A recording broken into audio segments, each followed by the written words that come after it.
ಇನ್ನು ವಿಜಯನಗರ ಜಿಲ್ಲೆಯಾದ್ಯಂತ ಧಾರಾಕಾರ ಮಳೆ ತುಂಬಿ ಹರಿತಾ ಇರುವಂಥ ಹಳ್ಳದಲ್ಲಿ ಪಾಪ ಹಸು ಒಂದು ಕೊಚ್ಚೋಗುತ್ತೆ. ಎಮ್ಮೆ ಹಸು ದಾಟ್ತಾ ಇರ್ತವೆ, ಬಟ್ ಹಸುಗೆ ಇಲ್ಲಕ್ಕಾಗೋದಿಲ್ಲ. ಎಮ್ಮೆ ಆದರೆ ಈಜು ಬಿಡುತ್ತೆ, ದಡ ಸೇರ್ಕೊಳ್ಳುತ್ತೆ, ಹಸುಗಾಗಲ್ಲ ಭಾಳ ಹೊತ್ತು.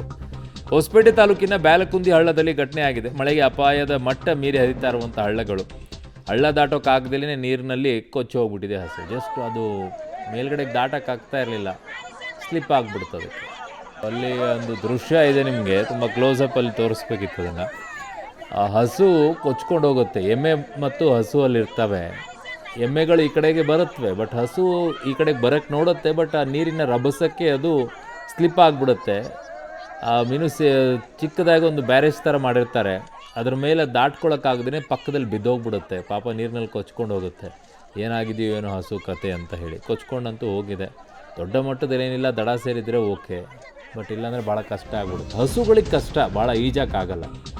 ಉಡುಪಿಯಲ್ಲಿ ಚಂಡಮಾರುತ ಅರಬ್ಬಿ ಸಮುದ್ರ ಪ್ರಕ್ಷುಬ್ಧವಾಗಿದೆ. ಈಗ ಅಲೆಗಳ ನಡುವೆ ಈಗ ಮೀನುಗಾರಿಕಾ ಬೋಟ್ ಸಿಕ್ಕಾಕೊಂಡಿದೆ.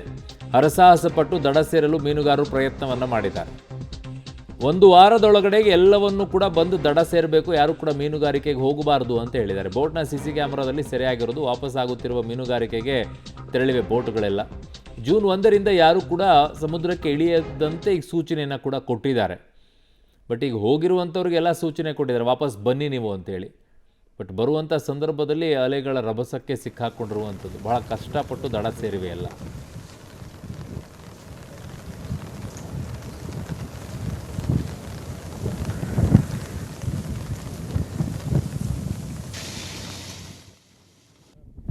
ವಾಡಿಕೆಯ ಮುಂಗಾರು ಜೂನ್ 1ನೇ ವಾರ ಅಥವಾ 2ನೇ ವಾರಕ್ಕೆ ಕರಾವಳಿಯನ್ನು ಪ್ರವೇಶ ಮಾಡಬೇಕಾಗಿತ್ತು. ಆದರೆ ಮುಂಚಿತವಾಗಿಯೇ ಮಳೆ ಬಂದಿದೆ. ಅರಬ್ಬಿ ಸಮುದ್ರ ಮತ್ತು ಬಂಗಾಳ ಕೊಲ್ಲಿಯಲ್ಲಿ ಚಂಡಮಾರುತ ಎದ್ದಿರೋ ಕಾರಣ ಉಡುಪಿ ಜಿಲ್ಲೆಯಾದ್ಯಂತ ವಿಪರೀತವಾಗಿ ಮಳೆ ಸುರಿತಾ ಇದೆ. ಅದರ ಜೊತೆಗೆ 50ರಿಂದ 55 ಕಿಲೋಮೀಟರ್ ವೇಗದಲ್ಲಿ ಗಾಳಿ ಕೂಡ ಬೀಸ್ತಾ ಇರೋದ್ರಿಂದ ಮೀನುಗಾರಿಕಾ ಚಟುವಟಿಕೆಗಳು ಬಹಳಷ್ಟು ಮುನ್ನೆಚ್ಚರಿಕೆಯಿಂದ ನಡೀಬೇಕು ಅನ್ನುವಂಥ ಸೂಚನೆಗಳನ್ನು ಕೊಡಲಾಗಿದೆ. ನಾವು ನೋಡ್ಬೋದು ಅರಬ್ಬಿ ಸಮುದ್ರದಲ್ಲಿ ಫಿಶಿಂಗ್ ಚಟುವಟಿಕೆಗಳು ಹೇಗಿದೆ ಅನ್ನುವಂಥದ್ದು. ಒಂದು 2-3 ದಿವಸದ ಹಿಂದೆಯೇ ಒಂದು ಸೂಚನೆಯನ್ನು ಕೊಡಲಾಗಿತ್ತು. ಚಂಡಮಾರುತ ಲಕ್ಷದ್ವೀಪದ ಭಾಗಗಳಲ್ಲಿ ಅಪ್ಪಳಿಸಿದೆ, ಹಾಗಾಗಿ ಮೀನುಗಾರರು ಬಹಳ ಕಟ್ಟೆಚ್ಚರದಿಂದ ಇರಬೇಕು ಅಂಥೇಳಿ. ಹಾಗಾಗಿ ಒಂದು ವಾರದಿಂದ ಯಾರ್ಯಾರು ಪ್ಲ್ಯಾನ್ ಮಾಡ್ಕೊಂಡಿದ್ರು ಫಿಶಿಂಗ್ಗೆ ಹೋಗಬೇಕು ಅನ್ನುವಂಥವ್ರು, ಅವರೆಲ್ಲರೂ ಕೂಡ ಮಲ್ಪೆಯಲ್ಲಿ ಲಂಗರು ಹಾಕಿರುವಂಥ ದೃಶ್ಯಗಳನ್ನು ನಾವು ನೋಡ್ತಾ ಇದ್ದೇವೆ. ವೈಟ್ ಮತ್ತು ರೆಡ್ ಕಲರ್ನಲ್ಲಿ ಇರುವಂತಹ ಬೋಟ್ಗಳು ಅದು ಡೀಪ್ ಸಿ ಫಿಶಿಂಗ್ಗಳು. 15 ದಿವಸಗಳಿಗೆ ಸಮುದ್ರದಲ್ಲೇ ಇದ್ದು ಫಿಶಿಂಗ್ ಮಾಡುವಂತಹ ಬೋಟ್ಗಳು. ನಾವೀಗ ದೃಶ್ಯಗಳಲ್ಲಿ ನೋಡ್ತಾ ಇರುವಂಥದ್ದು ಯಾರ್ಯಾರು ಅರಬ್ಬಿ ಸಮುದ್ರಕ್ಕೆ ಫಿಶಿಂಗ್ಗೆ ಹೋಗಿದ್ದಾರೆ, ಜಿಲ್ಲಾಡಳಿತದ ಮತ್ತು ಹವಾಮಾನ ಇಲಾಖೆ ಒಂದು ಮುನ್ಸೂಚನೆ ಬಂದಿತ್ತು. ಯಾರ್ಯಾರು ಫಿಶಿಂಗ್ಗೆ ಹೋಗಿದ್ದಾರೆ ಅವರು ಯಾರು ಕೂಡ ಕಡಲಿಗೆ ಇಳಿಬಾರ್ದು ಮತ್ತು ರಿಸ್ಕನ್ನು ತೆಗೆದುಕೊಳ್ಬಾರ್ದು ಅನ್ನುವಂಥ ಹಿನ್ನೆಲೆಯಲ್ಲಿ ಈ ಸೂಚನೆ ಕೊಟ್ಟ ನಂತರ ಆ ಬೋಟ್ಗಳು ವಾಪಸ್ ಬಂದರಿಗೆ ಬರ್ತಾ ಇರುವಂಥ ದೃಶ್ಯಗಳನ್ನು ನಾವು ನೋಡ್ತಾ ಇದ್ದೇವೆ.